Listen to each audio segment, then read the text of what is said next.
राम राम पंडित जी, राम राम। जय राम बच्चा। अरे, इस घने जंगल में ये बालक क्या कर रहा है?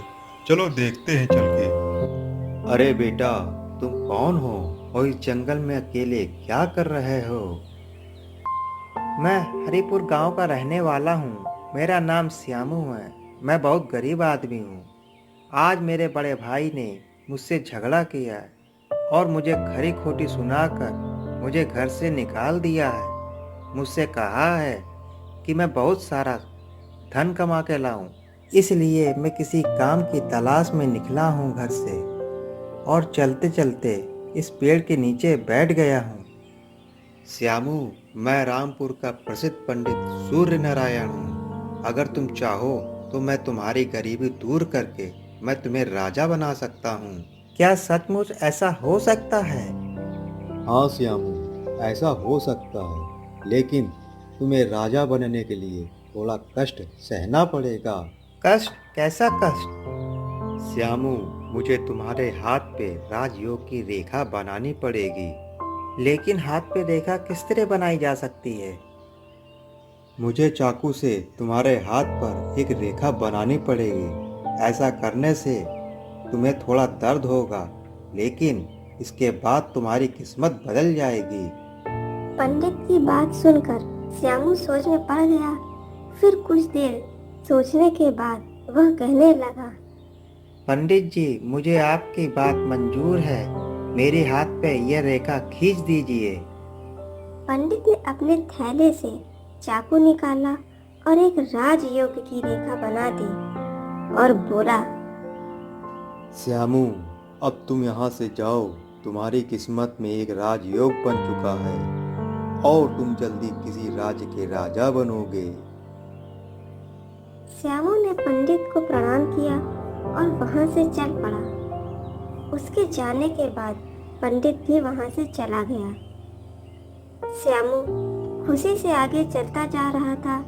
राजा बनने की खुशी में वह काम धंधे की बात भूल चुका था, तो वह यह सोच रहा था, अब मैं राजा बन जाऊंगा, तब मैं गांव वालों को बताऊंगा मैं निकम्मा नहीं हूँ। मुझे राजा बना देखकर मेरी पत्नी सीता और माँ और बच्चे बहुत खुश हो जाएंगे।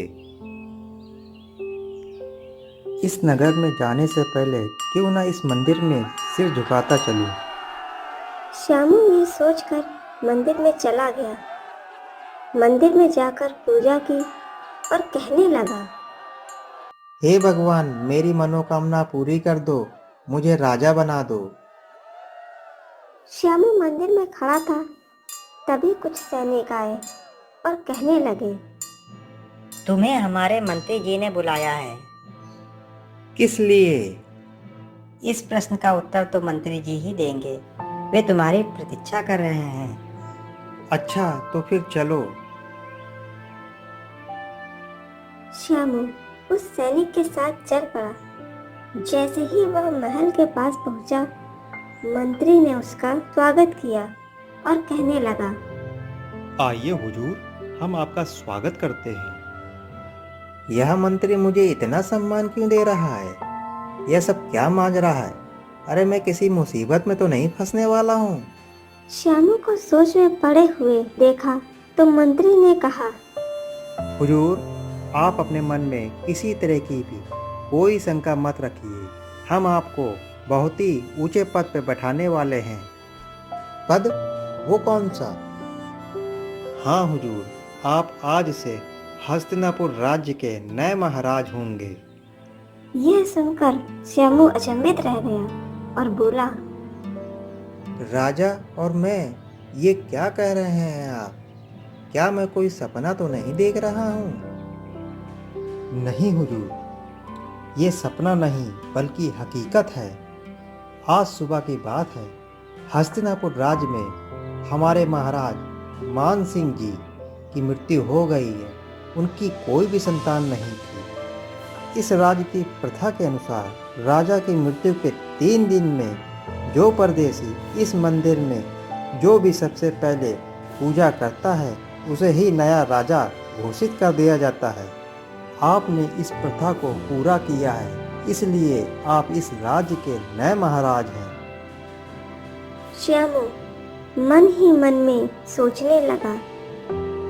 पंडित जी ने जो मेरे हाथ पे रेखा बनाई थी, उसने इतनी जल्दी अपना जादू दिखा दिया। मैं तो सचमुच का राजा बन गया। हुजूर, आप किस सोच में डूब गए हैं? आप सोचना बंद कीजिए।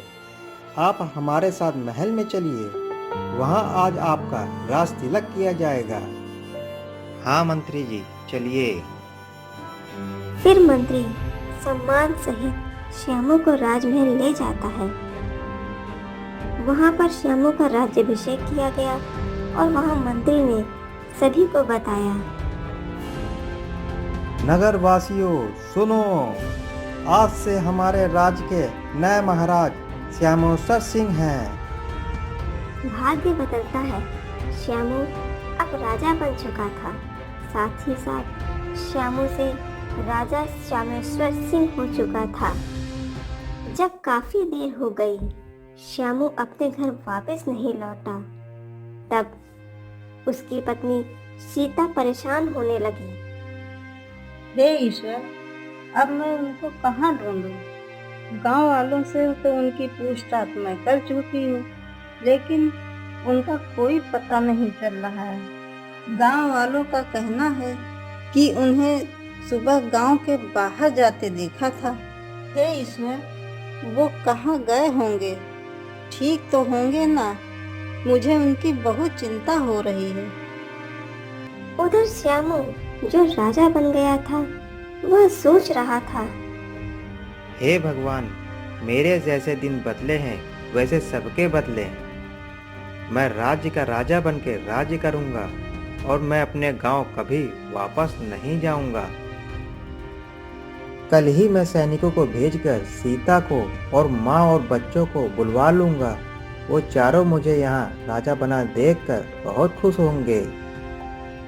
अगर सीता, माँ और बच्चों को बुलवाऊंगा तो उन्हें देखकर यहाँ के लोग को मालूम पड़ जाएगा कि मैं बहुत गरीब परिवार का हूँ।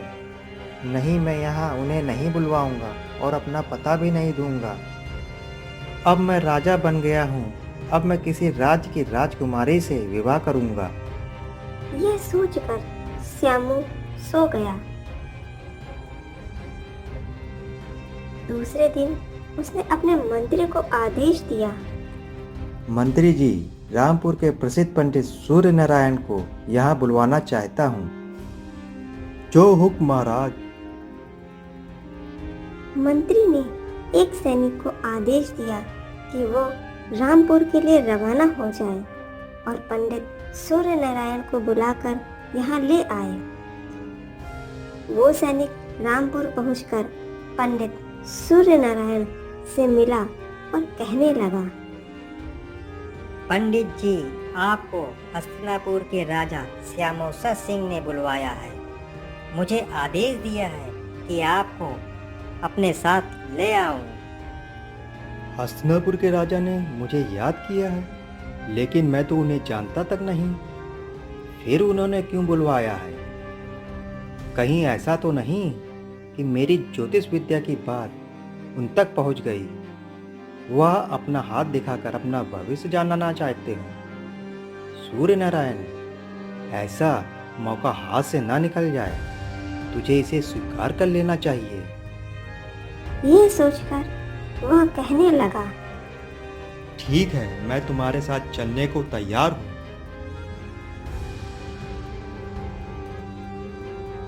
अरे श्यामू, तू? धीरे बोलिए पंडित जी। अब मैं यहाँ श्यामू नहीं बल्कि राजा श्यामेश्वर सिंह हूँ। तुम इतनी जल्दी राजा बन जाओगे, मैंने कभी सोचा भी नहीं था। पंडित जी, ये सब आपकी कृपा का फल है। अगर आपने चाकू से वह रेखा मेरे हथेली पे नहीं बनाई होती तो आज मेरा भाग्य नहीं बदलता। सूर्य नारायण जी, आपके कारण मैं राजा बना हूँ। मैं सोने चांदी से लदे 4 घोड़े देना चाहता हूँ। इसके साथ ही 20,000 सोने की असरफियाँ इनाम में देने की घोषणा करता हूँ। इनाम की बात सुनकर पंडित जी खुश हो गए और कहने लगे। धन्यवाद महाराज, मैं आपकी यह भेंट स्वीकार करता हूँ। अरे पंडित जी, आप कभी कभी हमसे मिलने आते रहिएगा। आपसे मिलकर हमको बहुत खुशी होगी। जैसी आपकी आज्ञा महाराज। पंडित अपना इनाम लेकर वापस लौट गया। पंडित के जाने के बाद श्यामू सोचने लगा। अब मैं इस राज्य का राजा बन गया हूँ, इसलिए मुझे ऐसा कोई काम करना चाहिए जिससे कि हस्तिनापुर की जनता के आगे मेरी धात जम जाए और पड़ोसी राज्य के ऊपर आक्रमण करके उस पर विजय हासिल कर लूँ और उसके राज्य को अपने राज्य में मिला लूँ, जिससे कि मेरा राज्य और बड़ा हो जाएगा। यह सोच विचार कर मंत्री को अपने पास बुलाया और कहा, मंत्री जी, हमारे राज्य से सबसे नज़दीक का राज्य कौन सा है और वहाँ का राजा कौन है? महाराज, हमारी सीमा से लगा हुआ सबसे नज़दीक का राज्य रामगढ़ है और वहाँ राजा जयसिंह का राज है। मंत्री जी, सेना को तुरंत युद्ध पर जाने का आदेश दीजिए। आज ही हम युद्ध के लिए कूच करेंगे। महाराज, आप किससे युद्ध करना चाहते हैं? हमारी तो किसी राजा के साथ कोई दुश्मनी भी नहीं है। राजा जयसिंह के साथ तो मित्रता के संबंध हैं। आपसे पहले वाले महाराज वीर सिंह से बहुत अच्छी मित्रता थी। यह सुनकर श्यामू भड़क उठा और कहने लगा, मंत्री जी, मैंने आपको इसलिए नहीं बुलवाया है कि आप मुझे उपदेश दें। राजा आप हैं कि मैं? महाराज, राजा तो आप ही हैं और आप ही रहेंगे, लेकिन आपसे विनती है, अभी आप राजनीति में नए हैं और राजा जयसिंह पर आक्रमण ना करके पहले अच्छी तरह सोच विचार कर लीजिए। मैं ये मानता हूँ रामगढ़ राज्य हमारे राज्य से छोटा है, लेकिन राजा जयसिंह के पास सेना भी हमसे कम है। आक्रमण करने पर उसकी हार पक्की है। राजा जयसिंह पर बिना कारण के आक्रमण करने में कोई समझदारी नहीं है। बस करिए मंत्री जी, राजा हम हैं। जो हमने फैसला कर दिया वही होगा। युद्ध तो अब होकर रहेगा। जाइए, सेना को तुरंत युद्ध पर जाने का आदेश दीजिए। जैसा आपका आदेश महाराज। आपको समझाना मेरा फर्ज था और मैंने अपना काम पूरा किया। मैं अभी जाकर सेनापति जी को आपका आदेश सुना देता हूँ। इतना कहकर मंत्री वहां से चला गया।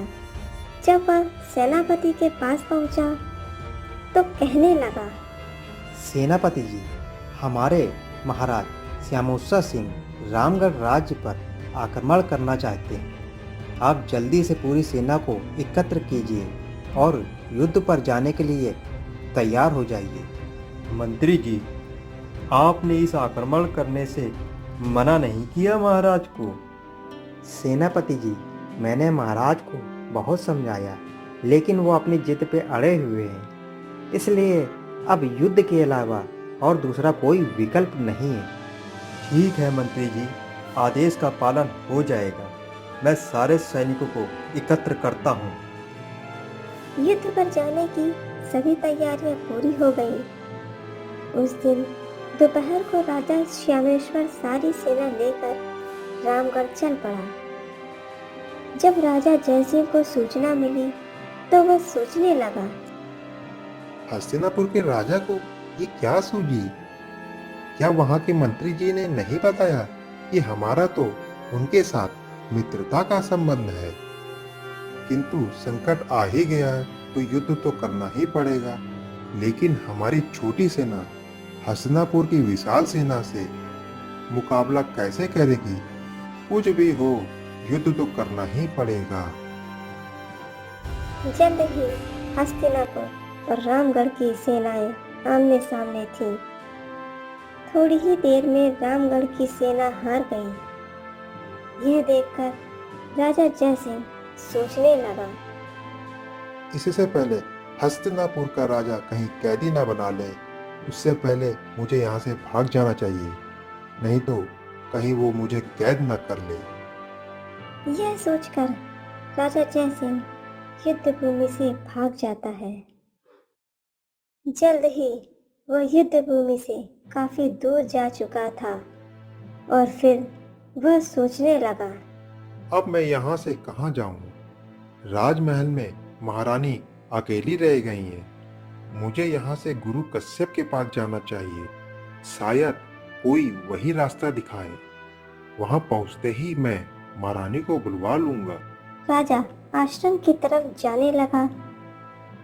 थोड़ी ही देर में ऋषि कश्यप के आश्रम में पहुंच गया और फिर ऋषि कश्यप से कहने लगा, प्रणाम गुरुदेव।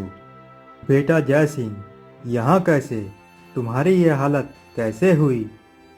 गुरुदेव, हस्तिनापुर के नए राजा ने रामगढ़ पर आक्रमण कर दिया है और अपनी सेना को हारते देखकर मैं आपके शरण में आया हूँ। यह तो बहुत ही खराब हुआ बेटा।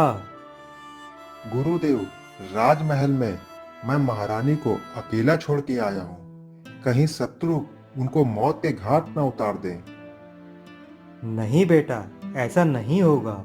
मैं अभी किसी को रामगढ़ महल की तरफ भेजता हूँ और आपकी महारानी को ठीक ठाक बुलवा लूँगा। तुम बिल्कुल चिंता मत करो। उसी समय ऋषि कश्यप ने अपने एक शिष्य को राजा जयसिंह के महल की ओर भेज दिया। उधर दूसरी तरफ युद्ध क्षेत्र में मंत्री कहने लगा, महाराज, रामगढ़ की सारी सेना अब हार चुकी है। अब आपका क्या आदेश है? मंत्री जी, राजा जयसिंह अभी हमारे कब्जे में नहीं है, इसलिए उनके राज्य महल पर हमला किया जाए। राजा श्यामेश्वर सिंह के सैनिक मार काट करते हुए राजा जयसिंह के महल में पहुंचे, जहां महारानी शकुंतला थी। उनको बंदी बना लिया गया। इनको काल कोठरी में डाल दिया जाए। मंत्री जी, राजा जयसिंह तो नहीं मिले हैं, तो क्या हुआ? उनकी महारानी तो हमारी कैद में है। एक दिन राजा जयसिंह भी हमारी कैद में आ जाएंगे। यह देखते ही मंत्री मन ही मन सोचने लगा, लगता है श्यामोत्सव सिंह को राजा बनाकर अच्छा नहीं किया है। यह तो बहुत निर्दयी है, जो औरतों को भी कैद खाने में रखता है। ठीक उसी समय ऋषि कश्यप के शिष्य ने वहां प्रवेश किया और वहां पर लोगों को बातें करते हुए सुना। अरे भाई, राजा जयसिंह तो छुप गए हैं और राजा श्यामेश्वर ने महारानी को कैद कर लिया है। उनकी बातें सुनकर शिष्य सोचने लगा, यह अच्छा नहीं हुआ। यहाँ तो मैं महारानी को लेने आया था, परंतु उनको दुश्मन देश के राजा ने कैद कर लिया है। अब मेरा महल जाना बिल्कुल बेकार है। मुझे यहीं से वापस लौट जाना चाहिए। यह सोचकर शिष्य वहीं से वापस लौट गया। वहां पहुंचकर यह खबर ऋषि और राजा को दे दी। तब राजा जयसिंह दुखी होकर कहने लगा, गुरुदेव, उसने हमारी महारानी को कैद कर लिया है। यह उसने अच्छा नहीं किया है। इतना कहकर राजा जयसिंह दुखी होकर रोने लगा। तब गुरुदेव ने उसे समझाया और कहा, बच्चा, तुम धीरज रखो। पाप का घड़ा एक न एक दिन भरता जरूर है। एक न एक दिन राजा श्यामेश्वर सिंह को उसकी सजा जरूर मिलेगी। गुरुदेव, मेरा तो सब कुछ लूट गया है। अब हम कहाँ जाएंगे? बच्चा, तुम्हें कहीं जाने की जरूरत नहीं है। अब तुम यहीं हमारे आश्रम में रहोगे। मैं तुमसे वादा करता हूँ, एक न एक दिन महारानी को वापस ले आऊंगा।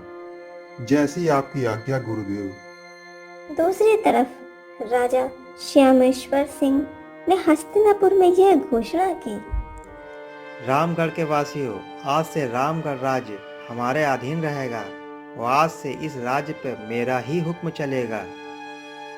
यह घोषणा करते ही राजा श्यामेश्वर सिंह हस्तिनापुर वापस लौट आया और इस घोषणा को बीते हुए 8 दिन हो चुके थे। 8वें दिन मंत्री राजा से कहने लगा। महाराज, हमारे यहाँ यह प्रथा है कि जब इस राज्य का कोई नया राजा बनता है तो उसको सबसे पहले शिकार करने जाना पड़ता है और इस शिकार पर राजा बिल्कुल अकेले ही जाता है। मंत्री जी, आपको पहले बताना चाहिए था, मैं सबसे पहले शिकार पर जाता। महाराज, आपने इस बात को बताने का कोई मौका ही नहीं दिया। आप तो राजा बनते ही रामगढ़ पर हमला करने चले गए। मंत्री जी, कोई बात नहीं, तब शिकार पे नहीं गया तो अब मैं शिकार पे चला जाऊंगा। श्यामू उसी समय घोड़े पर जंगल की तरफ चला गया शिकार करने के लिए। उधर दूसरी तरफ राजा जयसिंह अपने गुरुदेव के आश्रम में रह रहा था। गुरुदेव ने राजा से कहा, राजन, मैंने अपनी योग विद्या से यह पता कर लिया है कि आज तुम्हारा शत्रु राजा श्यामोत्सव सिंह आज इस वन में शिकार करने आने वाला है। यह सुनकर राजा जयसिंह चौंक पड़ा और बोला, अच्छा, ये मौका मैं हाथ से नहीं जाने दूंगा। मैं अपनी बर्बादी का बदला जरूर लेकर रहूंगा। राजन, तुम क्रोध में मत आओ। अगर तुम राजा श्यामोत्सव सिंह की हत्या करोगे तो तुम्हें पाप लगेगा। तुम राजा श्यामोत्सव सिंह से बदला अवश्य ले सकते हो, लेकिन इस तरह लो कि सांप भी मर जाए और लाठी भी ना टूटे। गुरुजी, मैं आपकी बात नहीं समझा। राजन, मैं जो कह रहा हूँ वो ध्यान से सुनो। राजा श्यामोत्सव सिंह बारासिंगा का पीछा करते हुए हमारे आश्रम तक आएगा। जब वो यहाँ पहुँचेगा उसी समय तुम्हें उससे मिलना होगा। इस प्रकार ऋषि कश्यप राजा जयसिंह को अपनी योजना समझाने लगे। योजना सुनने के बाद राजा ने कहा, गुरुजी, आपकी योजना तो बहुत अच्छी है। इस योजना के अनुसार मैं खून खराबे से बच जाऊंगा। अब मैं आपकी योजना के अनुसार ही चलूंगा। बाहर जाओ और श्यामोत्सव सिंह के आने की प्रतीक्षा करो। राजा श्यामेश्वर सिंह जब जंगल में पहुंचा तो वह सोचने लगा, श्यामू, तूने अपनी जिंदगी में एक मच्छर तक नहीं मारा है, अब खतरनाक जानवरों का शिकार करने निकला। अरे तुझे तो धनुष बाण भी नहीं चलाना आता है, तू ऐसे में शिकार कैसे करेगा? यह सोचते सोचते वन में वह आगे चलता जा रहा था। तभी उसे एक बारहसिंघा दिखाई दिया। श्यामू ने अपना घोड़ा उसके पीछे दौड़ाया। वह बारहसिंघा दौड़ते हुए महर्षि कश्यप के आश्रम पहुंच गया और फिर अचानक झाड़ियों में गायब हो गया। श्यामू सोचने लगा, अरे ये बारहसिंघा कहाँ गायब हो गया है? पास में खड़ा साधु के वेश में राजा जयसिंह सोचने लगा। बारासिंगा का पीछा करते हुए राजा श्यामोत्सव सिंह कुटिया के नजदीक आ गया है। अब मुझे उसके पास चलना चाहिए। वह श्यामू के पास पहुंचा और कहने लगा, हे राजन, लगता है आप वन में रास्ता भटक गए हैं। ऋषिवर, मैं यहाँ एक बारहसिंघा का पीछा करते करते यहाँ तक पहुँच गया हूँ। वह बारासिंगा यहीं कहीं छुप गया होगा। अब आप यहाँ तक आ गए हैं तो आप यहाँ पर मेरे आश्रम में थोड़ा विश्राम कर लीजिए। ऋषिवर, सच में मैं शिकार की तलाश करते करते थक गया हूँ। श्यामू को साथ लेकर राजा जयसिंह अपनी कुटिया में पहुंचे। उसे खाने के लिए कुछ फल दिए। फल खाने के बाद थोड़ी देर कुटिया में आराम करने लगा। थकान के कारण उसे नींद आ गई। जब उसकी आंख खुली तो अंधेरा हो चुका था। राजा जयसिंह जो साधु के भेष में थे वह कहने लगे, राजन, रात हो गई है, इसलिए आज की रात यहीं रुक जाइए और कल सुबह होने पर ही जाइएगा। आप सही कह रहे हैं। अगर रात के वक्त में जाऊंगा तो कोई ना कोई जंगली जानवर मुझ पर हमला कर सकता है। श्यामू जब सुबह चलने लगा तो साधु के वेश में राजा जयसिंह कहने लगा, वत्स, मुझे लगता है कि आप कोई चक्रवर्ती राजा हैं। श्यामू अपनी सच्चाई छुपाना चाहता था और वह बोला, मैं हस्तिनापुर के राजा श्यामोसा सिंह का मंत्री हूँ। यह सुनकर राजा जय सिंह सोचने लगा। यह तो बहुत झूठ बोलता है, जैसे कि मैं इसे पहचानता ही नहीं हूँ। ऋषि महाराज, आप इस वन में अकेले रहते हैं, आप अपना परिचय दीजिए। हमारा क्या परिचय, हम तो सन्यासी ठहरे, आज यहाँ तो कल वहाँ। ऋषि की बातों से श्यामू बहुत प्रभावित हुआ और कहने लगा, जो सच्चा ज्ञानी होता है वो ऐसे ही कहता है। मुझे आप अपना सेवक समझिए और आप अपना पूरा परिचय दीजिए।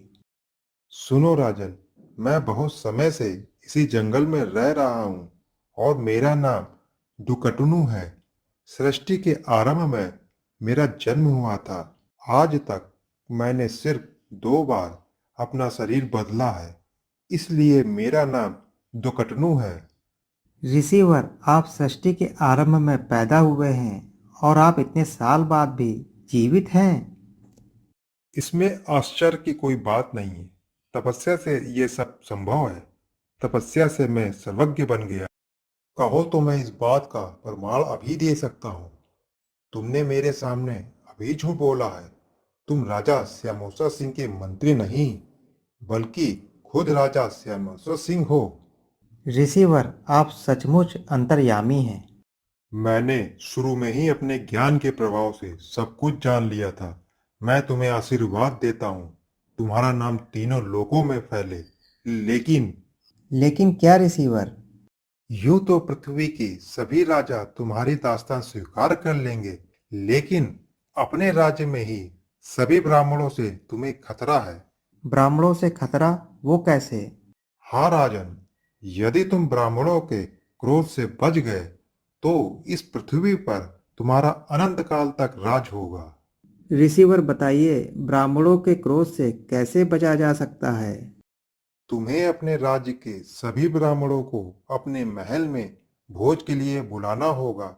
उस भोज को खाकर सभी ब्राह्मण तुम्हारा ही गुणगान करेंगे।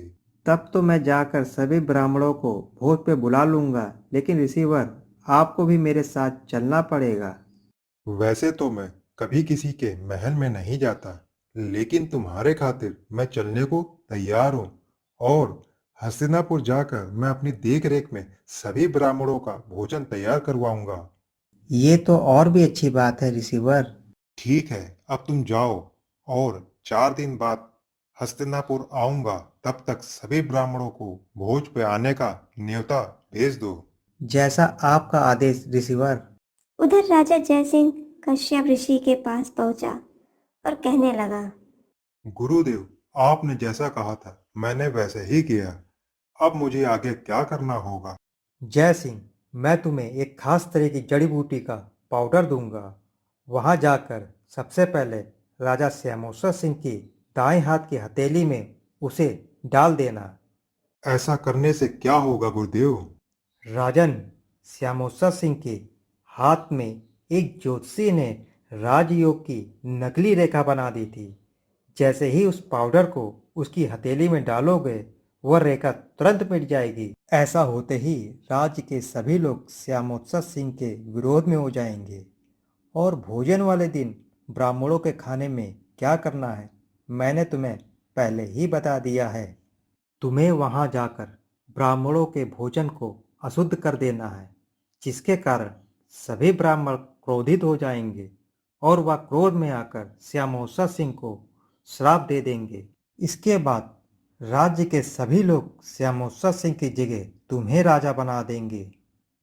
इस प्रकार तुम्हारा बदला भी पूरा हो जाएगा और तुम अपनी रानी को भी कारागार से निकलवा लोगे। ठीक है गुरुदेव, जैसा आपका आदेश। फिर 4 दिन बाद राजा जयसिंह श्यामू के पास पहुंचे। उन्हें देखकर श्यामू बोला, गुरुदेव, आपका स्वागत है। राजन, आप अपना सीधा हाथ आगे लाइए। मैं आपका हाथ देखना चाहता हूँ। यह देखकर श्यामू ने अपने हाथ आगे कर दिया। फिर राजा जयसिंह ने वह जड़ी बूटी का पाउडर उसके हाथ पर डाला। उस पाउडर के प्रभाव से पंडित के द्वारा खींची गई रेखा फिर से मिट गई। तब जयसिंह कहने लगा, महाराज, आज शाम के समय सभी ब्राह्मणों को भोज के लिए बुलवा लीजिए। ठीक है गुरुदेव, मैं अभी अपने आदमियों को कहकर सभी ब्राह्मणों को बुलवा लेता हूँ। संध्या के समय सभी ब्राह्मणों को भोजन परोसा गया। वे चिल्लाने लगे, अरे ये क्या, भोजन में जानवरों की हड्डी है। लेकिन यह हड्डी कहाँ से आई? हमने तो सात्विक भोजन बनवाया था।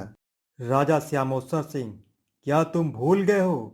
ब्राह्मणों को तापसी भोजन परोसना महापाप है। आपने भोजन में जानवर की हड्डी परोसी है, ये हमारा अपमान किया है। इसलिए हम तुझे श्राप देते हैं, तू राजपाट छोड़ भिखारी बन जाए। ब्राह्मणों ने जैसे ही श्राप दिया, फिर से श्यामू एक गरीब आदमी बन गया।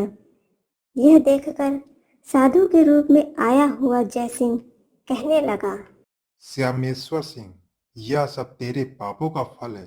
तूने मेरे परिवार और राज्य को नुकसान पहुंचाया, यह उसी का परिणाम है। आज मैंने अपना बदला पूरा कर लिया है। यह देखकर मंत्री सोचने लगा। इस प्रकार दुष्ट राजा से छुटकारा तो मिल गया। श्यामू राजमहल से बाहर निकला और सोचने लगा, हाय मेरे भाग्य, तूने मेरे साथ कैसा मजाक किया। पहले तो राजा बनाया, फिर कुछ दिनों बाद गरीब बना दिया। तभी श्यामू के सामने एक देवदूत प्रकट हुआ। आप कौन हैं? मैं वही हूँ जिसे तुम कुछ देर पहले पूछ रहे थे, यानी तुम्हारा भाग्य हूँ मैं। क्या आप बताओगे, आपने मेरे साथ ऐसा गंदा मजाक क्यों किया? मजाक मैंने नहीं, बल्कि पंडित सूर्य नारायण ने किया है। उसने जबरदस्ती एक नकली रेखा तुम्हारे हाथ पे बनाई, उससे तुम राजा बन जाओ। जबकि तुम्हारे भाग्य का फैसला मैं करता हूँ। जब तुम्हारे भाग्य में राजा बनना ही नहीं था, तो भला पंडित तुम्हारा भाग्य कैसे बदल सकता है? यह सुनकर श्यामू का चेहरा उतर गया। तब श्यामू और देवदूत दोनों रामपुर के पंडित सूर्य नारायण के पास पहुंचे। पंडित ने जब श्यामू को देखा तो कहने लगा, अरे राजा श्यामोत्सव सिंह, इस हालत में? यह देखकर देवदूत कहने लगे, सूर्य नारायण, तुमने देखा, श्यामू पूरे 25 दिन तक भी राजा बनकर नहीं रह पाया। लेकिन मैंने इसके हाथ पर एक राजयोग की रेखा बनाई थी। जिस प्रकार तुमने रेखा बनाई थी, उसी प्रकार वो रेखा भी मिट गई। भाग्य देवता, मैंने आपके फैसले को बदलने की कोशिश की, लेकिन मैं असफल रहा। मुझे माफ कर दीजिए। सूर्य नारायण, तुम एक ज्ञानी पंडित हो, लेकिन ज्ञात रहे, फिर कभी अपनी विद्या का गलत उपयोग मत करना। श्यामू, यहाँ से तुम अपने घर वापस लौट जाओ। तुम्हारे घर वाले इंतजार कर रहे हैं। मेहनत करो और अपने परिवार का पालन पोषण करो, बस यही तुम्हारे भाग्य में लिखा है। भाग्य देवता वहां से चले गए और श्यामू वहां से अपने घर चला गया।